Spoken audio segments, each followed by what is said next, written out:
Hello, everyone. How are you? How are you? How are you? How are you? And welcome to Power Hour Coaching.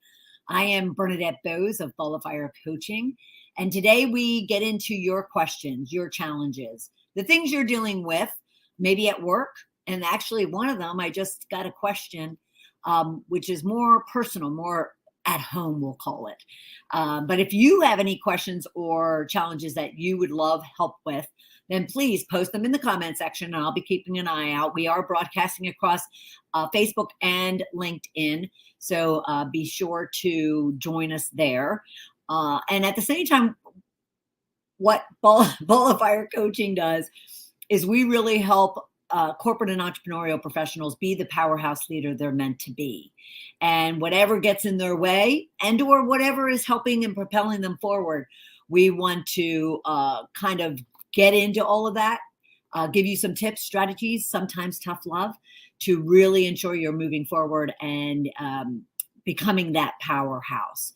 And so at any point in time, if you have a question or a challenge that you'd like help with, even if we're not live, you can always post it when you're watching the replay. And I will be sure to get back to you directly in regards to that situation. All right. So you always have an opportunity here to get the support that you need.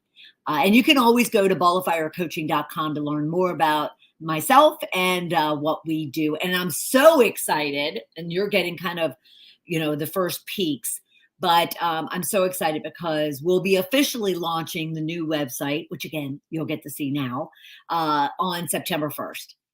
So take a look out there. Give us some feedback. Give us, some ideas of the, messaging hitting on what it is that you need and what it is that we can provide for you. All right. Let me give you an idea of the questions that we're going to be addressing today. And then, like I said, at any point in time, post yours and, I'll get it taken care of before we're done today, or I will get back to you directly. All right. So here are the questions that we have. One individual is saying, I seem to have several team members who are just plain lazy, yikes, and won't make an effort. What can I do about it? And then we have someone else who's asking about, why do some people succeed while others don't? Now, this actually also stemmed from, I was told, the episode that we had on Shedding the Bitch podcast and video cast this past week. So I'm just going to elaborate on that, and I'll tell you a little bit more about that and the guest, because she was awesome. And then what I just got in, which is definitely something I can relate to, and maybe you can too. But why would a friend offend me for just me acknowledging one of my features that I really like? Can anybody relate to that? I know I certainly can. Actually, I started kind of twitching reading that because I've had my own experiences with that, and I'll share that with you as well. But again, feel free to post your question or challenge or situation that you would love some help with, and I would love to help you. All right. So we're going to dive right in. All right. First one, I seem to have several team members who are just plain lazy and won't make an effort. What can I do about it? Now, can anybody relate to this? Ball of Fire Coaching, we also work directly with HR leaders and hiring managers or team managers. And I certainly get an earful when it comes to this particular situation. Actually, it's those two groups who also come to me for coaching support of someone on their team that could be complacent or lazy, or could just be struggling being an effective leader, or have some, other type of performance needs. And so it covers the gamut. But I certainly get an earful about this situation too often that, kind of is troubling for me.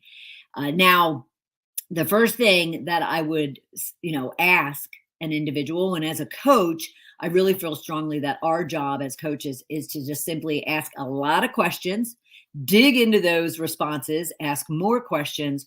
So then you come up with the answer to your question, the solution to your problems, the decision to whatever decision you need to be making, or whatever other direction that you're contemplating.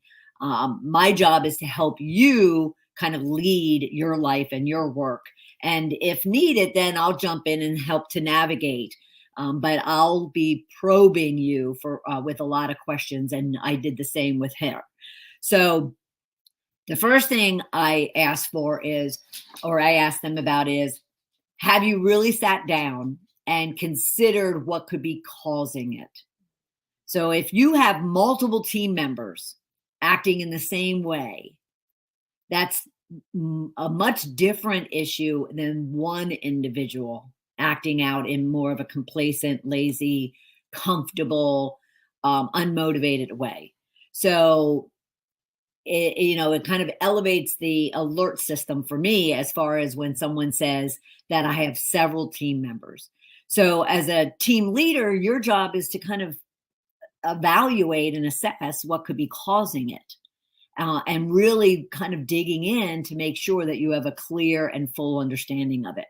Are they bored? Are they overskilled for what it is that they're doing? Is there something in the dynamic of the team, in your own leadership, that could be causing them to back away? Do they feel as if they're, undervalued? They're not involved. They're not contributing. They're not being asked to contribute. So have you really kind of sat back, observed, assessed, and really kind of then understood what could be causing the problem? Now, of course, what I would really want you to do is go to the source. I would really want you to go to those individuals and seek out more information. But initially, you could be making sure that you have the right assessment of what's going on. You say it's complacent and lazy, and it could be something totally different. Maybe they're struggling in the role that they have and the skills that are expected of them. And therefore, as opposed to kind of revealing their shortcomings, they're just kind of sitting back and kind of not doing anything. At the same time, you have to also kind of say to yourself, all right, is this a behavior and is this performance common, like consistent, or is it something that's all of a sudden started happening? And then you have to kind of consider, okay, is it something that all of a sudden started happening at work, or maybe there's something that they're dealing with at home? But again, in this case, especially when I hear several members of a team are acting out in the same way, the source has to be right there. It has to be the immediate team, including yourself as the leader. And you definitely want to, first assess so you can gain some of your own understanding, but then you want to dig into it and by talking to them to make sure that you understand as well. And we're going to get into all of that and as to how to do it in just a second. But lastly, what I would also have you be considering is, did you make a bad hire or two or three? Things have been so crazy and chaotic and swirling for so many hiring managers, HR leaders, so forth and so on over the last couple of years, that at one point they lost a lot of people, great resignation, whatever you want to call it. And then all of a sudden they need to start hiring because the economy started changing and business started ramping up. And I know personally that there's been companies that have, or at least the hiring managers that have gone out desperately and irrationally and hired people. And so the question would be, were you due diligent? Were you purposeful and intentional in your hiring? Or is it possible that you have some bad hires? Now, all of this information that you're working to assess initially before you go out and talk, what that's meant to do, because some people, including myself, some people would just go, bulldoze right into the problem to solve it and go right to the source and start asking questions. But a lot of times what they land up doing, they start making statements, which comes across as accusations or judgments or ridicule. And what this kind of self-assessment is meant to provide you is to first get your head on, get kind of to a place of logic and unemotion, so you can look at it clearly without bias, without judgment, without preclusions around what the situation might be. Because you have to be honest with yourself. You have to be honest about, is it the person? And the way that this was stated to me, at first it was that it's about the people. And it landed up being that it was about the culture and not necessarily the persons involved. So this kind of pre-work that I would suggest that you do is meant to provide you a space to get your head around the situation so you can effectively, productively, and as a leader, go and look and try to solve the problem, as opposed to just bulldozing into it, which can create more chaos than there already may exist. So that's what I would suggest that you do. Ask yourself a lot of questions. Is it consistent? Is it new? Is it based on all the changes that might be going on in your business, or is it something differently? But make sure you go through this series of assessment points and questions for yourself first before running out to solve the problem. But then you definitely need to go to the source. You definitely need to go and speak to those individuals that you feel are consistently kind of complacent. In your words, it was lazy. And many of you, if you're managers and leaders out there, you may use that word when it comes to describing one of your employees. So is it consistent behavior, or is it something that's all of a sudden started? So something's happened, something's changed, something is different than what it was. And therefore you need to use that information to go and support them and help them and get to the bottom of it. So you can then be sure that that behavior, that performance is changed going forward. Now, when you go and you kind of talk with them, what you also want to do is you're using all of the pre-work also to gather examples, gather specifics, gather facts, gather details. You don't want to necessarily go and you have this notion that, several team members or a team member is complacent or lazy. And then you go and you don't have any facts or figures or anything to back it up. And they're like, well, can you provide me an example of that? We might be beyond performance reviews right now, mid-year performance reviews, but this is a big issue when it comes to performance reviews, is a manager will provide all this feedback to an associate, and yet they don't necessarily have the examples and the illustrations and the specifics and the facts and the detail to back it up. And the next thing you know, the employee is challenging it because there is no facts and examples, and they're being discouraged because here they're being assessed one way, but there's nothing grounding, kind of what provoked their manager to assess them in that way. And if they're not self-identifying, if they're not aware of their behavior, very much like these complacent individuals, then it's going to really be very ineffective for both yourself as the manager and the employee, because there's nothing for them to really ground themselves on and then move forward to understand what needs to be changed. So you definitely need to use that pre-work to ensure that you're gathering all of that type of information. What was it that you saw in Sandy that you're saying that it's, that she's being complacent or lazy? So, give examples, give dates, give situations, or the people that were in, the same encounter. Be very specific, be very fact-based, and provide those examples. Because if you don't, then the employee's left unfairly confused. Okay. You also want to ensure that once you've kind of laid it out, you want to ensure that they also understand the impact that their behavior, their performance or lack thereof is having not only on the team and maybe your goals as the manager, but to that individual employee themselves. Is what is the impact that this would be having on their job, basically. So you need to make that very clear as well. And again, you're highlighting both the positives and the negatives when it comes to that. Especially if it's a change in behavior from what they typically and normally consistently have done in the past. And therefore, that tells you something's happened either outside of work or inside of work. So you need to be empathetic. You need to be compassionate. You need to be supportive of trying to understand that so you can help them.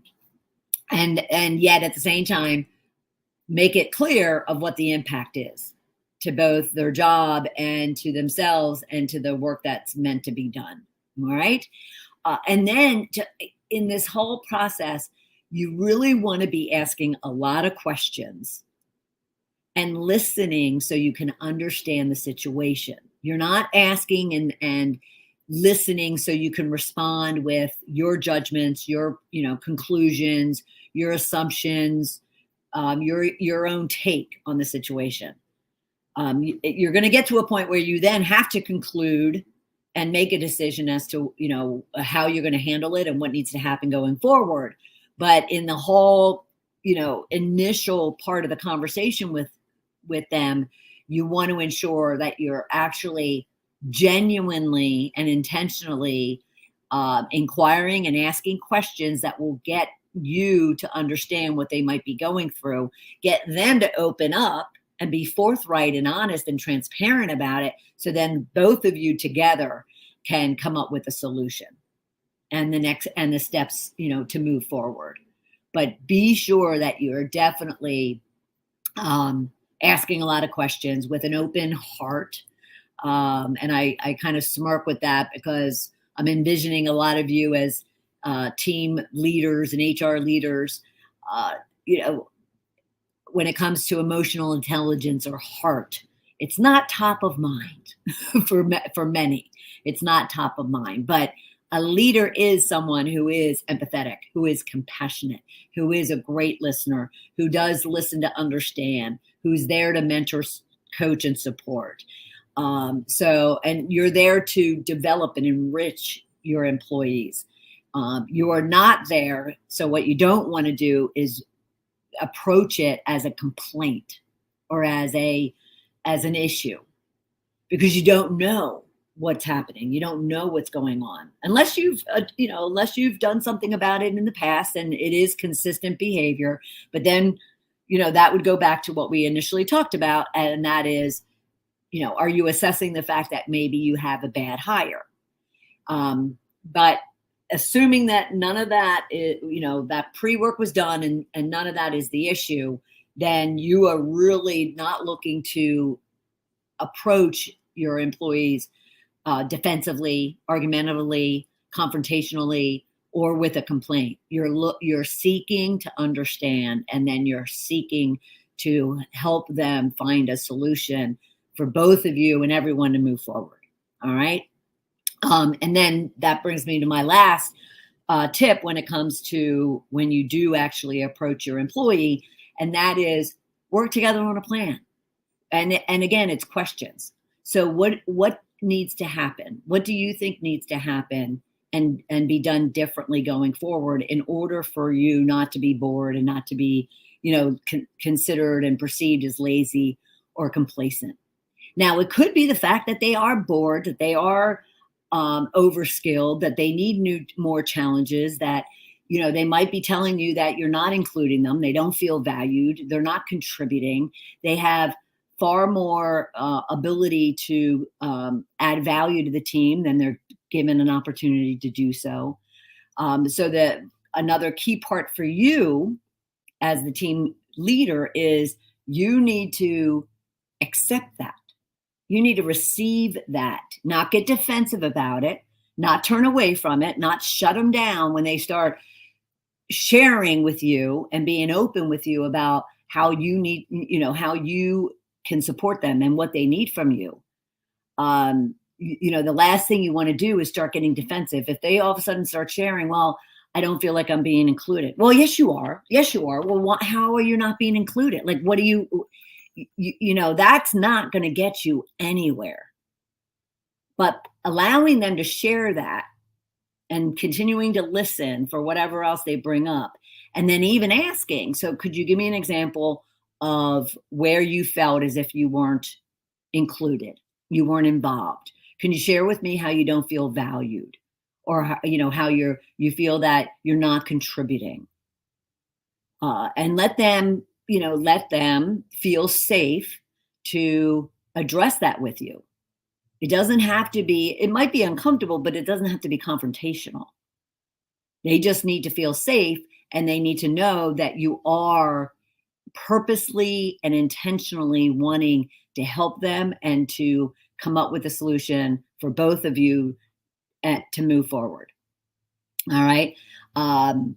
So from a employee perspective, you want to give them examples, facts, and situations, specifics, and details. You want to help them understand the impact of their behavior or the performance. You want to ask them a lot of questions so you can learn and understand. You want to then ensure that you're not approaching it like a complaint, but instead you're concerned. And therefore, you're wanting to understand so you can come up with a solution, and then you're putting together a plan for moving forward. Okay.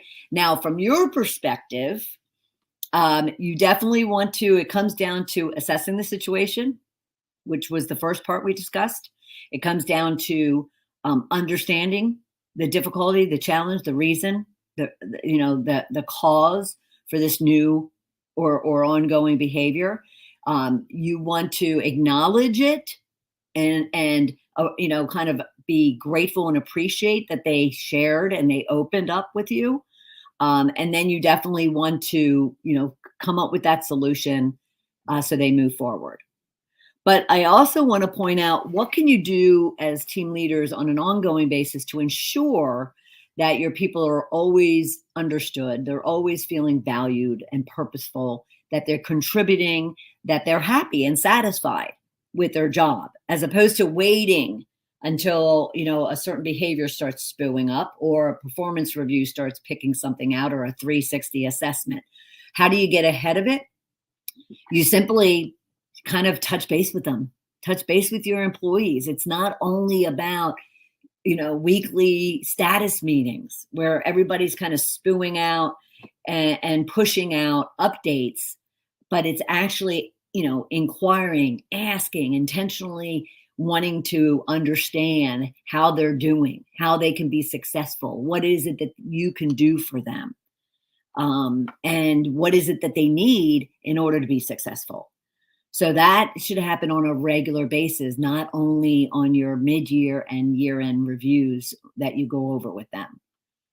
Because in that 3 months, if it's quarterly, or that 6-month period, mid-year, you could lose some really good people, or you're not going to get the level of contribution and productivity and effectiveness that you need and want, and that person deserves to give from those individuals. So be sure that you are, making a concerted effort. It's part of your plan to develop, to mentor, to coach, to train your people to be leaders themselves. All right.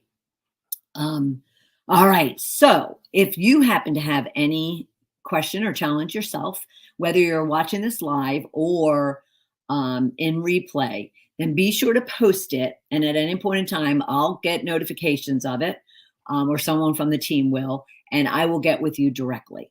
Okay. And if you see my eyes wandering around, it's just because I am keeping an eye on the multiple platforms that we are broadcasting on, and I'm watching if any comments do come through. All right. Now, lastly, too, if you should ever want to have a discussion and you have a situation, you don't want to necessarily broadcast it here, but there is something that you need support with, then feel free to book a complimentary 30-minute call with me. It's only coaching. That's all it is. Not one word about anything else. It's just whatever you're dealing with, I want to be able to help. So feel free to go to coachmebernadette.com/discovery call to schedule something. Okay. All right. We'll move on to the next question. Excuse me. Why do some people succeed while others don't? This actually came from someone following them listening to Shedding the Bitch, my weekly podcast video cast. And our last guest, who was awesome, was Nine Rifat. And she talked with us about getting smart with your emotions. So it had a lot to do with emotional intelligence. But the question she was answering is this one: why do some people succeed, especially why do some people succeed and others don't? And the others who don't, there's many of them that are considered brilliant and talented and well accomplished and have long resumes and bios, and yet they struggle to succeed. While others who are less skilled and talented and they don't have quite the resume, if they have any, they tend to succeed. And so Nine helped all of you in that discussion, which you can find on any one of your podcast streaming services. But you can go to balloffirecoaching.com right now and you'll see the episode out there. And you can go to YouTube to our Shedding the Bitch TV channel and you'll see it there. Both of those, however, both the audio and the video are out on balloffirecoaching.com. You'll see the Shedding the Bitch tab and you'll find it right there. So you can go out there, and if you should have a question for Nine, or a comment regarding her powerful conversation, it was awesome, then be sure to post it right there when you're listening or watching it. So just go to balloffirecoaching.com. You'll see Nine. But Nine talked about, how to be smart about your emotions. So how to really be self-aware, to really be in the moment, to really be present, and really address your emotions so then you can succeed.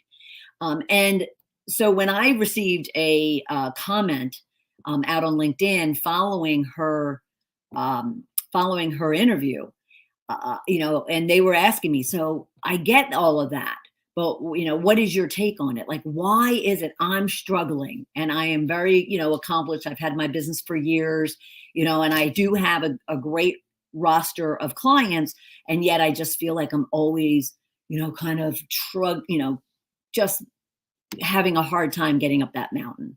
And yet, unfortunately, she was comparing herself to some other online coaches who appear to have massive success, but not nearly the background that she has. So let me give you my take on it.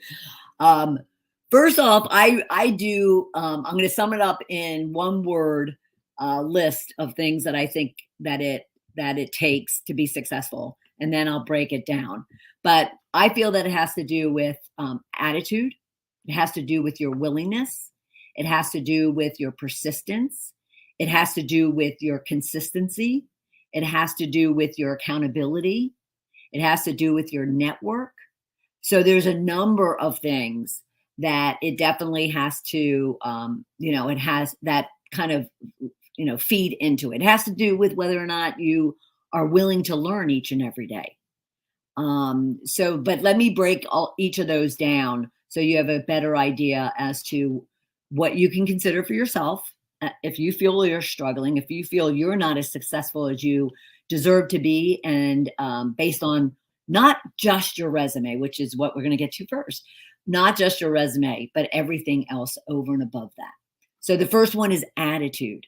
And when I look at attitude, I say to myself, all right, my whole philosophy, for instance, is life is 80% mindset, 20% skill set. Now, many people will argue with me on that. But where I come from, and that being my 25 years of massive focus on skill set, and the last 12 focused on my mindset, I realized that not only for myself, but for the thousands of individuals that I've either spoken to, worked with, or trained, or even just came in contact with. I can definitely separate that group into two. One who were very, very, very, very, very obsessed and concerned about their resume, their LinkedIn profile, the list of accolades and rewards and certifications that they've had. And then the other side who is more concerned and focused on really being self-aware, understanding who they are, and going out into their work and into their life, very present, intentional, compassionate, empathetic, and really focused on serving and giving. Those are two very different types of people. And there are very two different areas of investment, time, money, as well as growth opportunity. So I kind of looked through those people as well. And then because I do work directly with HR leaders and team managers or hiring managers, I've also asked hundreds of them, what is the number one thing you look for in an employee that you're about to hire, or a leader or a manager you're about to promote, or an executive you're about to promote even higher? What is it that you're looking for? And none of them, I'm not saying 1%, I'm saying none of them will tell you that it has to do with their resume, their skills. They will say other things that are more intangible, more soft, more personal, more mindset. We want somebody who is more of a servant leader, who knows how to influence, who knows how to coach and develop. Now, granted, those are skills, but they're certainly not more technical, what I'll call resume type of skills. They're looking for people that are good listeners, that are good, my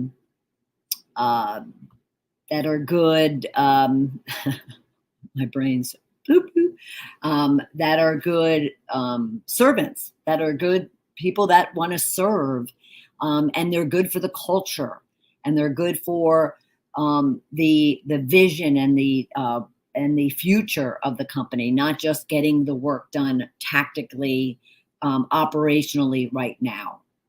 So, you have to kind of take that to heart. You have to say to yourself, wow, if they're not looking to hire or promote people that have all, that necessarily have all of these skills and all of this accolades and certifications, then where do I need to focus? And you need to focus on the mindset. You need to focus on your attitude.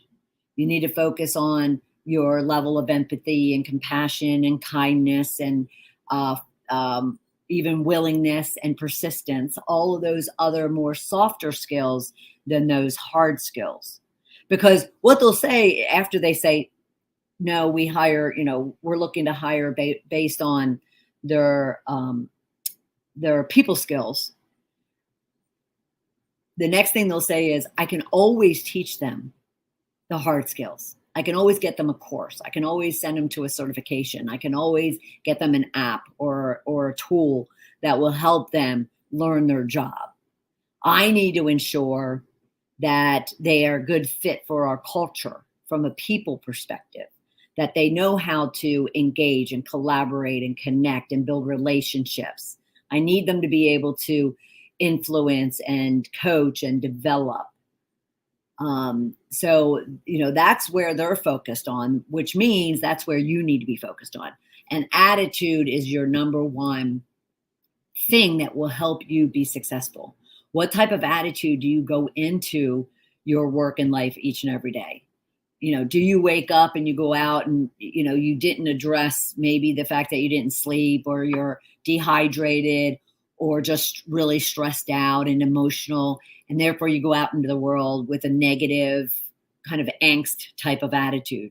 Or, behind the scenes, so to speak, because none of us really, know what we do behind closed doors. Or do you take time, purposeful, intentional time, to really kind of shift yourself into a place of productivity and positivity and motivation and inspiration and support. So then you are able to contribute and be very effective in your work. So attitude, even beyond all these other traits that I'm going to talk about, attitude is everything. Attitude is everything. You'll find if you look at any one of the game shows, I guess if that's what they're called, like America's Got Talent, The Voice, American Idol. If now, granted, they're specifically looking for talent, but they'll often also say they love the person, even though the audition wasn't great. They loved the person. You also hear this a lot in if you're ever pitching for investment money, capital, angel investment pitches. You'll often hear that you got a lot of work to do on the product, but I really like you. If you watch Shark Tank, it happens 2 or 3 times a night. I'm not really sure about the product, but I love you. I would want to invest in you. Attitude is everything. Okay. Then the next one is willingness. How willing are you to do what it takes to be successful? So if I looked at those individuals, those thousands I was talking about, and yes, there's attitude, there's a block of ones with attitude. There's some over here that, I loved, but now I'm going to add willingness to it. The pie's probably getting smaller, because a lot of people can have great attitudes. But then if you say to somebody, okay, what I need you to do is I need you to move out of your house because it's way too expensive. And I need you to move into a small little efficiency. And I need you to stop buying, clothes and buying, new sneakers on a regular basis. I need you to really get tight with a budget. And then I need you to do this and this. All of a sudden, the fear shields come up.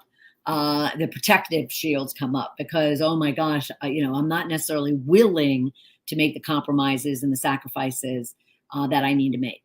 So that's going to make the pie of those thousands that, you separate out those that have great attitudes, you add willingness to it, and it's getting smaller. So willingness means you're willing to do anything you need to. You're willing to go back to school. You're willing to go and ask for money from people you don't really want to ask for money.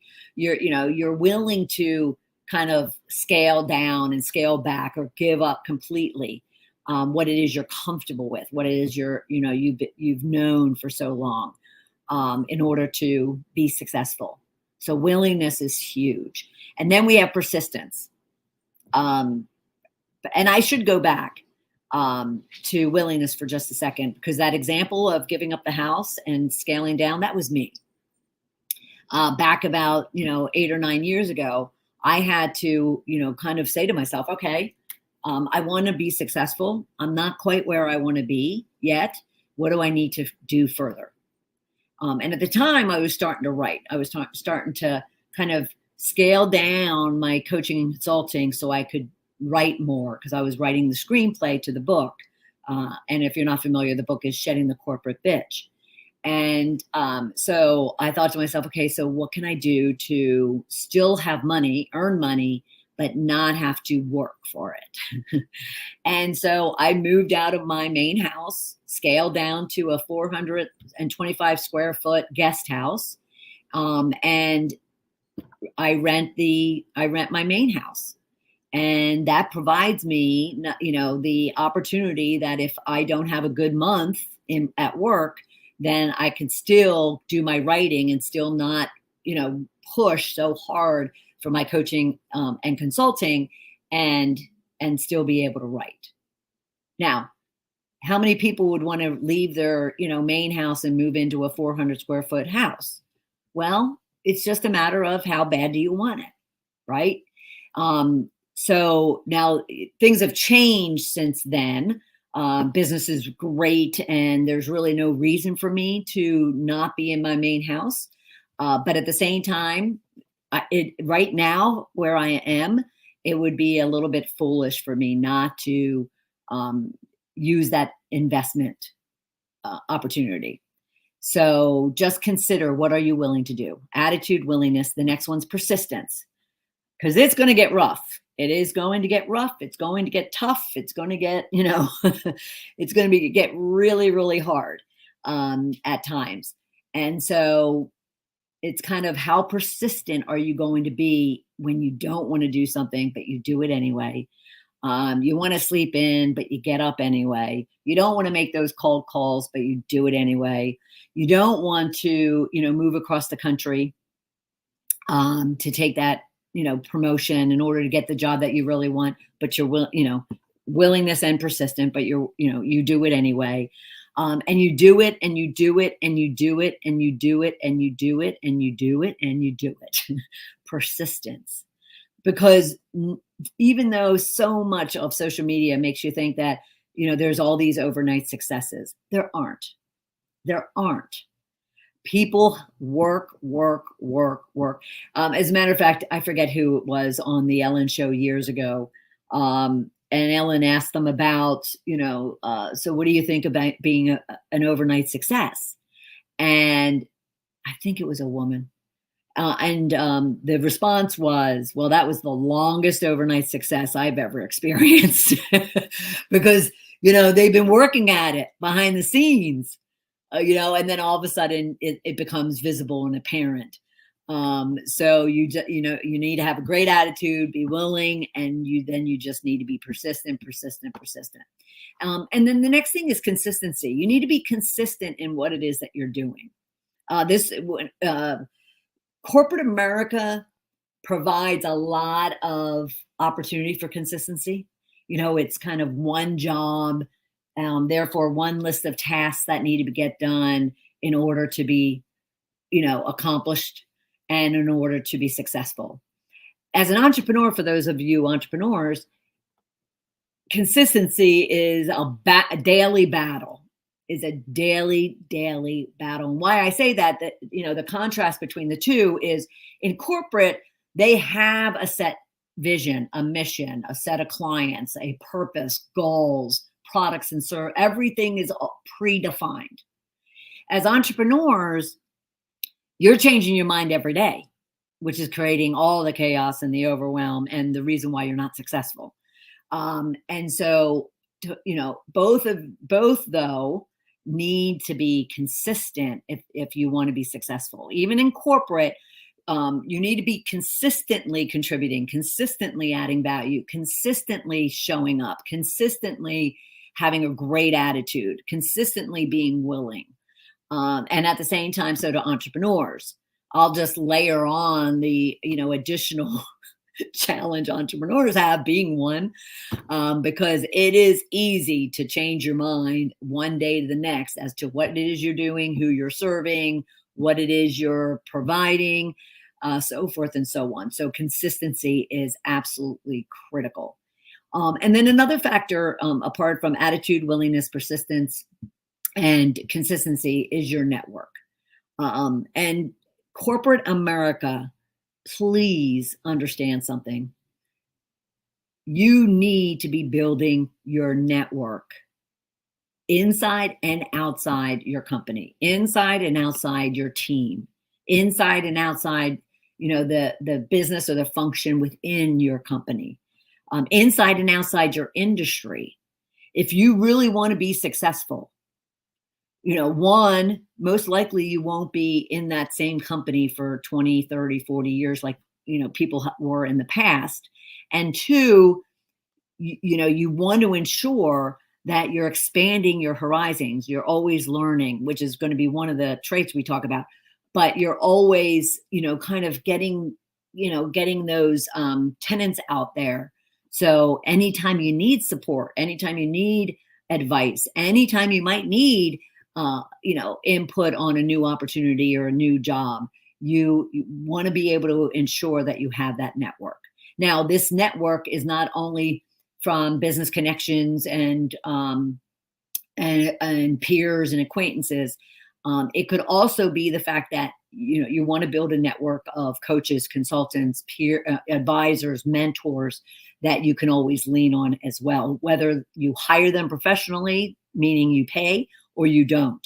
You always also want to circle yourself with people that can advise you and support you and mentor you along the way. Your network is critical. I made the mistake when I left corporate. I really just didn't, 25 years, and I didn't really consider the fact that at the time, a Rolodex had any real value to it. I just was so tunnel vision into the company and the work that I was doing that I just didn't consider how that would be so valuable after I left, or if I had continued. And yet, I left there, and like 2 months later, I'm realizing, oh my God, I did not build relationships and save those relationships, meaning contacts, in my Rolodex for 25 years. And I walked away with maybe 500 connections when I probably had tens of thousands. And more importantly too, though, is then my pool of people that I could actually lean on for support and mentoring and coaching was so much smaller. So you definitely want to be working on your network. Okay. And then there's accountability. Big one. Doesn't matter, corporate, entrepreneur, at home, at work, with yourself, with others. If you want to be successful, you have to own it. You have to step into it and you have to own it. You can't deflect. You can't blame others. You can't make excuses. You have to learn how to say, I did it. I'm responsible. I'll do better. I was wrong. I need help. You need to be accountable, not responsible. Most likely you're responsible, but then when shit hits the fan, you're not necessarily accountable. It's, oh, well, you know what? Well, Joanne was supposed to get me that information the other day and it never came. Well, I got caught up with the family, and the next thing you know, I forgot about our meeting. Whatever the case might be. It's if you start deflecting, making excuses, blaming other people or situations, you're not being accountable. And if you're not accountable, period, end of story, you will not be successful. Successful people are accountable to their mistakes. They're accountable to their people and their responsibilities and their commitments. And they're accountable to everything that is going on. So if you want to be successful, be sure you're being accountable. Now, I mentioned really quickly about the lifetime learning. If you want to be successful, know that you're going to be learning on a daily basis, and you want to learn on a daily basis. If you want to grow, you can't be where you are. That's not growth. If you want to grow, you have to go into the unknown and into the uncomfortable. So you have to be open. You have to have a good attitude, be willing, be persistent, be accountable to the fact that you also have to learn each and every day. And you have to be able to say, I don't know. I need help. Because, if you're not learning, you're not growing. And if you're not growing, you're not going to be successful. Okay. And then lastly is grateful. Now, a lot of people talk about gratitude, but this has been a lesson, and a beautiful lesson that I've learned over the last 12 years. I couldn't have cared less in my early years as to whether or not I was grateful or not for the people on my team, for my boss, for the work that I was doing. I was just like, I'm working my tail off. I am, making a lot of money for my company, and therefore, I deserve all this. I deserve everything that I have. I was not very grateful for many things. And that was the biggest lesson of my life, especially when I land up in the middle of a parking lot with a pink slip in my hand. So learn how to be grateful for everything that you have, even the challenges, even the lessons that you're learning, even the trials that you're going through. Be grateful for them because you're learning and you're growing. Okay. So simply, in order for you to be able to kind of work your way through this and decide for yourself how you can be successful, focus on discovering yourself, discovering who you are, what you want, what you don't want, who you want to be, who you don't want to be, and then confront those things that are working against you. Do you have a problem with accountability? Are you unwilling? Do you have a bad attitude? Confront it. And the minute you confront it, you can make decisions. Okay, I don't want that, but I want to keep this. I call it honor your riches. So shed your bitches, honor your riches. And you can make some really good decisions about what you need to shed and then what you need to hold on to. Okay. And from there, you're going to just, make a commitment to learn. And then what I would always suggest to anybody, if you want to be successful, fail fast. People were joking with me this morning. Literally 5 minutes after I got an email from the app called Wisdom, I kind of looked at it and it was saying that, I'd be a great contributor to this app. And I thought, oh my God, one more app. I don't need one more app. And so, but I looked into it and I thought, oh, okay. So I downloaded the app, set up my profile, and I cannot recall the old app that was like this. It was a trend about a couple of years ago, and I can't remember what it was. But I thought, okay, so it says, go live now and earn a badge or something, but go live now. And I thought, well, why not try it? Why not test? And if I like it, great. And if I don't, I'll move on. So I call it, test and fail fast. So I tested it. And the next thing you know, though, it was so funny. The next thing you know, all I planned to do is go on there for like a minute or 2 minutes, see what it was all about, and then get off. And 50 minutes later, with like some 60 plus people, listening and contributing, but 4 people who predominantly came in and we had a conversation. I was just floored. I was floored. And I was very grateful for them joining in and jumping in and welcoming me and all that kind of good stuff. But, be grateful for even the simple things. Okay. And then my point with that one was fail fast. Try a lot of things. If you want to be successful, you have to try a lot of things and see if they either work or they don't work. And then you move on. And so with this test that I did this morning, I thought, well, that was a good win. It's been a while since I've had 60, 70 people, collaborating with me. So like in one forum. So I'm going to do that. And I'll see how it goes. And if not, then my last suggestion is then you adjust. It's very simple. You adjust and you keep moving forward. All right. All right. So our last question, and I want to remind anybody, if you do need any one-on-one and you want to have a kind of private one-on-one conversation, let me help. And just go to coachmebernadette.com/discovery call and schedule some complimentary time with me. I promise you it won't be anything but whatever it is you're bringing to me and whatever help I can give you. Okay. And then feel free. I've mentioned Shedding the Bitch, my podcast. That's every Tuesday at noon. Feel free to jump in on that, whether it's live at noon or it's anywhere you get your podcasts, as well as you can go to YouTube, Shedding the Bitch TV, and watch the same interviews that are also on podcasts. Okay. All right. Oh, and lastly, I do want to suggest that if you go to balloffirecoaching.com, you can download a free ebook that I just sent out.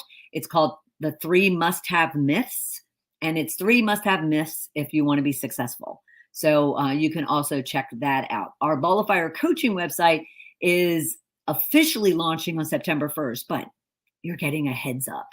All right. Our last question that came in just shortly before we jumped on, and I want to address it, is why would a friend offend me just for acknowledging one of my features I really like? All right. Who's dealt with this? Who's dealt with potentially having a friend, a family member, a colleague who is very negative and offends you when you're simply acknowledging what you're proud of yourself? So I used to have a friend that I would say, somebody would comment to me like, you have beautiful blue eyes, or what's your favorite feature? And, and I'd be like, with the blue eyes, I'd be like, thank you. Yeah, I love them. Yeah, I love them too. And my friend would be right there and would be like, God, that's ridiculous. They're not that pretty. And, and I would just kind of look at her like, why don't you just let me honor what I call honor your riches? Why don't you just let me kind of honor what I like about myself without totally ripping me apart? Now, the key to all of this, very quickly and briefly, is it is how you internalize that offending statement. So I just deflect. And I deflect it not from a blame or an excuse perspective. I've used that word earlier, but I just kind of like let it go. because one, I know where it's coming from and why. But more so, I'm not going to be offended by appreciating, by honoring my riches, what I love about myself, what I like about myself, what, what I feel that I'm good at, what I feel that I struggle at, what I can give to the world and what maybe I can't. I'm not going to be offended and shut down or diminished by someone else. But I totally get it, because for years I did. I felt, smaller and smaller and smaller when I would simply acknowledge what I felt, was my best feature, or when someone said, "What are you really good at?" Yet I always had those people around me that would kind of be negative and offensive toward me about being so, what they consider to be arrogant and conceited. Now, there was a point in time I probably said something very arrogantly or in a conceited way, but that's been for many, many, many years. So all I told this individual is recognize where it's coming from. A person who projects that type of ugliness, that type of hate, that type of negativity is projecting their own insecurities, their own, negativities, their own self-beliefs, their own feelings of low self-worth or low self-esteem. They're only projecting what they're struggling with. So you don't have to take that on. You don't have to allow that to affect you. You could just simply kind of almost, pity them and feel sorry for them that they are hurting, because they're hurting. They may not look at it that way, and they're certainly not projecting it that way. They're projecting it more aggressively or angrily, but just realize they're hurting. And so just don't take it on. Be very confident and forthright if you want to kind of appreciate and honor what riches that you possess, and just own it. Just simply own it. All right. Okay. Wow. That was 3 very in-depth, very great questions. And I appreciate it from all of you. And so, like I said, whether we're here live or not, you can always post your question or challenge, and I'll see it. Even if you're watching it in replay, I'll see it across the platforms, and I will get back to you directly in regards to it. Okay. And oftentimes like these, someone will have reached out to me, and LinkedIn is my 96% of where I get a lot of the questions and challenges that are brought to me. So feel free to link in with me and DM me there if you prefer to do it that way versus coming here.